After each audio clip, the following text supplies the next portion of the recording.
हमारी नेता आदरणीय बहन जी शिक्षा, सुरक्षा, स्वास्थ्य, विकास की बात करती हैं। इस मुद्दे पे हम लोग जनता के बीच में जाएंगे। वहाँ से अपने घर की ओर भागे कि भैया आधार कार्ड उठा लो और बहन जी नौकरी बांट रही है, ले लो चल के। और बहन जी 10 रुपए में फ्लैट दे रही हैं। राजधानी लखनऊ में आज बहुजन समाज पार्टी की सबसे अहम बैठक हो रही है। आप देख सकते हैं पूर्व मुख्यमंत्री और बसपा प्रमुख मायावती यहाँ पर खुद इस बैठक को लेने के लिए मौजूद है। लखनऊ में आज बहुजन समाज पार्टी की सबसे अहम बैठकों में से एक बैठक होने जा रही है, जहां बीएसपी सुप्रीमो मायावती खुद पार्टी के नेताओं के साथ मंथन करेंगी।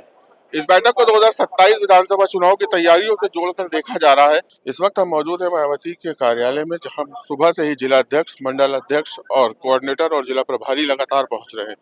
सूत्रों की माने तो बैठक में संगठन को बूथ स्तर तक मजबूत करने, दलित वोट बैंक को फिर से एकजुट करने और आने वाले चुनावी समीकरणों पर चर्चा हो सकती है। इतना ही नहीं, दूसरे दलों के साथ संभावित गठबंधन को लेकर भी पार्टी नेताओं की राय ली जा सकती है। अगर उत्तर प्रदेश में भ्रष्टाचार सरकार को उखाड़ फेंकना है तो हम लोग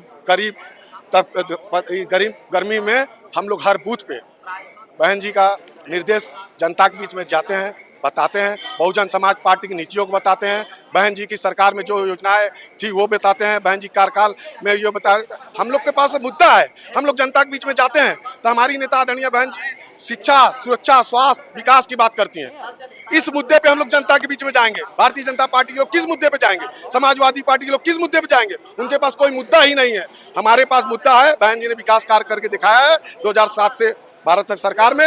उस मुद्दे पे हम लोग जाएंगे और स्वर समाज को जोड़ने का काम करेंगे और आदरणीय बहन कुमारी मायावती को इस उत्तर प्रदेश में 5वीं बार मुख्यमंत्री बनाने का संकल्प लेंगे। तो संकल्प ले ही चुके हैं, क्योंकि संकल्प लेने की जरूरत अभी से हमको नहीं है, क्योंकि हमने जो है हम पढ़े लिखे युवाओं को देखते हैं, जिसमें से हम स्वयं शामिल हैं। हमने डीएलएड किया है। मैं अपना उदाहरण दूं तो जिससे ज़्यादा चीज़ें समझ में आएंगी। मैंने डीएलएड किया है और 2018 के बाद से वैकेंसी नहीं आई। बताइए मेरी डिग्री का कौन है जो मुझे रोजगार दिलाएगा? मैं टीचर बनने के योग्य हूँ वर्तमान समय में। मैं टीचर प्राइवेट स्कूल में बनूं जाके 5,000 में मेरा घर चल जाएगा?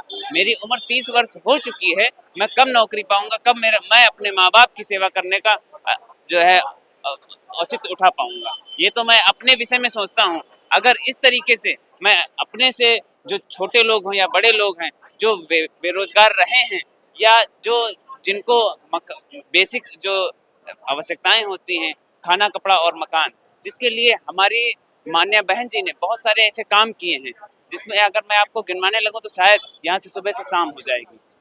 तो वो चीज़ें हम लोगों को बेसिक चीज़ें नहीं मिल पाई। तो उन्हीं को चीज़ों को देखते हुए हमने बसपा ज्वाइन करी थी। आज मैं इस समय भी बसपा का पूर्व जिला सचिव हूँ और वर्तमान में मेरे पास पद रहे ना रहे, मैं ऐसे ही निरंतर काम करता रहूँगा। मान्य बहन जी हमारी जो है आदर्श नेता हैं। मैं उनके काम और उनकी जो है विकास, जो वो सोचती हैं, जिस तरीके से हम लोगों का विकास पहले किया है, उसी को संकल्प मानते हुए मैं उनके जो है पद चिन्हों पर चलने का काम करता हूँ। और मायावती आएंगी तो बेरोजगारी दूर हो जाएगी? बिल्कुल दूर हो जाएगी, क्योंकि मान्य बहन जी ने जो सफाई कर्मी का जो एक पद सृजित करके 1 लाख कुछ भर्तियां करी।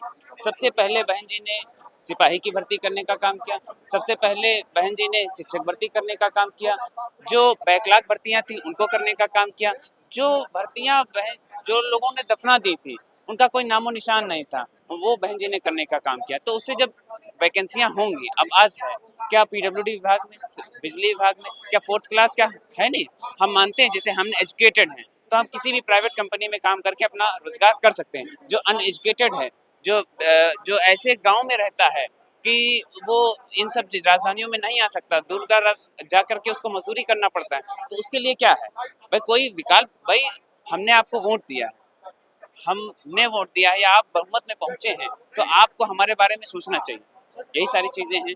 बहन जी आएंगी तो पलायन भी रुक जाएगा? बिल्कुल रुक जाएगा। पहले रुका था, क्योंकि पहले इस वजह से रुका था, जब लोगों को पता चला कि यहाँ अंगूठा टेक लोगों को नौकरियां मिल रही हैं, तो लोग जहाँ भी रह रहे थे वहां से अपने घर की ओर भागे कि भैया आधार कार्ड उठा लो और बहन जी नौकरी बांट रही है, ले लो चल के।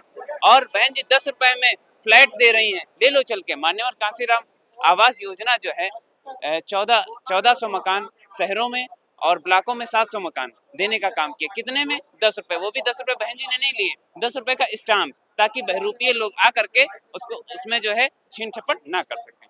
बहुजन समाज पार्टी में मंथन चल रहा है। खुद बसपा प्रमुख मायावती इस बैठक को ले रही हैं। मायावती मौजूद हैं, कार्यकर्ता मौजूद हैं और उनमें जोश भरने का प्रयास किया जा रहा है। मायावती लगातार अपने संगठन को एक्टिव करने में लगी हुई है और देखना ये लाजमी होगा कि इस बैठक से पार्टी की रणनीति में क्या बदलाव देखने को मिलते हैं।